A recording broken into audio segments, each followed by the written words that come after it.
जी keto एक crowd funding platform है और जो ये नहीं जानते कि क्राउड फंडिंग प्लेटफॉर्म क्या होता है वो ये होता है कि अक्सर क्या होता है कि अगर आपको 50,000 चाहिए किसी चीज़ के लिए, आपका कोई बिजनेस है या आपको कोई सोशल कॉज के लिए चाहिए या आपकी तबीयत ठीक नहीं है, तो अक्सर ऐसा होता था कि आप एक दोस्त के पास या दो दोस्तों के पास जाते थे या रिश्तेदार के पास जाते थे और कहते थे मुझे 50,000 दे दो या 25,000 दे दो। क्राउड फंडिंग के साथ क्या होता है कि आप पूरी दुनिया में हज़ारों लोगों तक पहुंच सकते हैं, उनको कह सकते हैं कि मुझे 50,000 की ज़रूरत है और कोई 5 रुपये भी दे सकता है, 50 रुपये भी दे सकता है, 500 रुपये भी दे सकता है। तो इस तरह से एक कैपिटल का डेमोक्रेटाइजेशन होता है और जिसकी भी ज़रूरत है वो ज़रूरत पूरी हो सकती है। तो इसका ये आइडिया है क्राउड फंडिंग के पीछे। Well, how did you started this? Like ये कैसे माइंड में आया? Because this is something new idea, right? सो ये कॉन्सेप्ट काफ़ी पुराना है क्राउड फंडिंग, पर ये उनके ट्रेडिशनल फॉर्मेट में ऑफलाइन वर्ल्ड में इंटरनेट के पहले हुआ करता था। हमने जो किया है, हमें इंटरनेट यूज़ करके लोगों को साथ में लाया है using social media, e commerce, digital payments.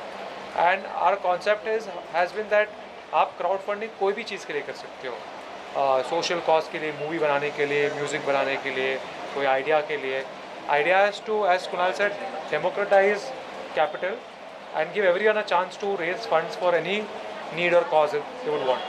अगर हम कहीं से फंड लेते हैं तो उस पर हमें टैक्स भी पे करना होता है, उसके रूल्स होते हैं, इसमें क्या कुछ रूल्स हैं, क्या टैक्सेस हैं? सो जो हमारा क्राउड फंडिंग है उसमें रूल्स तो है, हमारे वेबसाइट पे बहुत क्लियरली मेंशन किया है आप कौन सी चीज़ के लिए फंड रेज कर सकते हो, कौन सी चीज़ के लिए नहीं कर सकते हो, और आप एक बार फंड रेज करते हो फिर आपको कैसे डोनर्स को अपडेट करना है, कैसे डोनर्स को इन्फॉर्मेशन शेयर करनी है, और जो टैक्स का भी है वो भी इन्फॉर्मेशन वेबसाइट पे लिस्टेड है।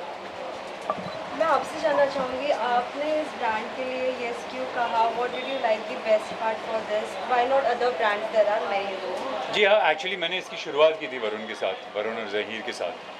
तो किसी और ये मेरे लिए ब्रांड नहीं है, ये एक ऐसी, मैं हमेशा कुछ ऐसा करना चाहता था जो एक बिज़नेस था लेकिन जिसका सोशल इम्पैक्ट भी था, और मेरे लिए ये क्राउड फंडिंग और केटो परफेक्ट अपॉर्चुनिटी थी इनके साथ कुछ करने की। और हाँ, तो ये मेरे लिए ब्रांड नहीं है, ये मेरे लिए एक कंपनी है जिससे मैं शुरुआत से जुड़ा हुआ हूँ। सर, जब हम कहीं से फंड लेते हैं, फंड जी। उठाते हैं, तो उसके लिए हम अपनी एड्रेस प्रूफ डालते हैं, बाकी सारी चीज़ें करते हैं, फॉर्मेलिटीज़ होती हैं। जी यहाँ पे क्या कुछ है, क्या चीज़ें हैं? हाँ, सब कुछ डालना पड़ता है। जैसे फ़र्ज़ कीजिए कि आपके ख़ानदान में कोई बीमार है और आप उनके लिए पैसा रेज़ करना चाहते हैं, तो आपको उनके पूरे हॉस्पिटल के रिकॉर्ड्स डालने पड़ेंगे,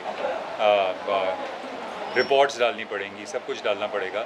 तब जाके हमारे वेबसाइट के ऊपर कुछ प्रोटोकॉल्स हैं, कुछ नियम हैं जिनको आपको फॉलो करना पड़ेगा, कुछ डॉक्यूमेंट्स की ज़रूरत पड़ेगी, हॉस्पिटल के डॉक्यूमेंट्स की ज़रूरत पड़ेगी, तब जाके आप कैंपेन शुरू कर सकते हैं। अगर किसी को इमरजेंसी है, मिनिमम कितने टाइम ड्यूरेशन में फंड किसी को मिल सकता है? विदिन 24 आवर्स इटसेल्फ हो सकता है। जैसे हमने बताया स्टोरी बेबी टाइगर की, तो विदिन 24 आवर्स उनके लिए 10 लाख रुपीज़ रेज किए हुए थे। तो आप जितना जल्दी डिटेल दोगे उतना जल्दी आपका कैंपेन लाइव होगा, और जितना जल्दी लाइव होगा उतना जल्दी आप फंड रेज कर पाओगे। बिल्कुल, इंडिया को ऑस्कर मिला है for RRR as well as Whispering Elephant. What you would like to say on that? Well, it's amazing. It's both of them very different from each other, obviously, and it's great. I think we're making some very interesting content. There's a lot of interesting filmmakers that are there in this country, and these are filmmakers that can take the content that we create across the world. So it's great that we're getting recognition for what we're creating. What type of surprises are we going to see from your side? Any of your new projects are we going to see? Well, I'm writing some stuff right now, projects that I'd like to produce and act in, and those are projects that start in June this year. So that's what I'm looking forward to. Are you thinking for any reality show or its web show? Reality show, no, but yeah, I'm writing a show for a OTT platform as well, yeah. Lastly, any message to all the viewers from both of you? Our message is just come check out keto.org. I think one of the reasons that we started this was, I used to come across a lot of friends that wanted to contribute, और वो हमेशा कहते थे कि मुझे पता नहीं कि कहाँ कैसे contribute करूँ और पैसे सही जगह जाएंगे कि नहीं जाएंगे। हमारी कोशिश यही थी कि एक कुछ ऐसा क्रिएट करें जो बहुत ईजी हो आप आराम से कहीं से भी किसी को डोनेट कर सकते हैं और ट्रांसपेरेंट हो, ताकि आपको पता चल सके कि आपके पैसे कहाँ गए हैं और किस तरह से इस्तेमाल हुए हैं। तो अगर आप किसी तरह का फ़र्क सोसाइटी में करना चाहते हैं और एक इम्पैक्ट करना चाहते हैं, डिफरेंस करना चाहते हैं, तो आइए देखिए क्या कर रहे हैं हम लोग और हमारे साथ जुड़िए। और आइए देखिए और एक्सपोर्ट कीजिए, क्योंकि हम इंडिया में हम फेसबुक यूज़ करते हैं, इंस्टाग्राम यूज़ करते हैं, ट्विटर यूज़ करते हैं, मल्टीनेशनल प्लेटफॉर्म यूज़ करते हैं। तो यार देयर इज़ अपॉर्चुनिटी कि हम एक प्लेटफॉर्म जो लेके जाए दुनिया के पास और दिखाए कि इंडिया भी अच्छे प्लेटफॉर्म्स क्रिएट कर सकता है। Thank you sir. Thank you so much.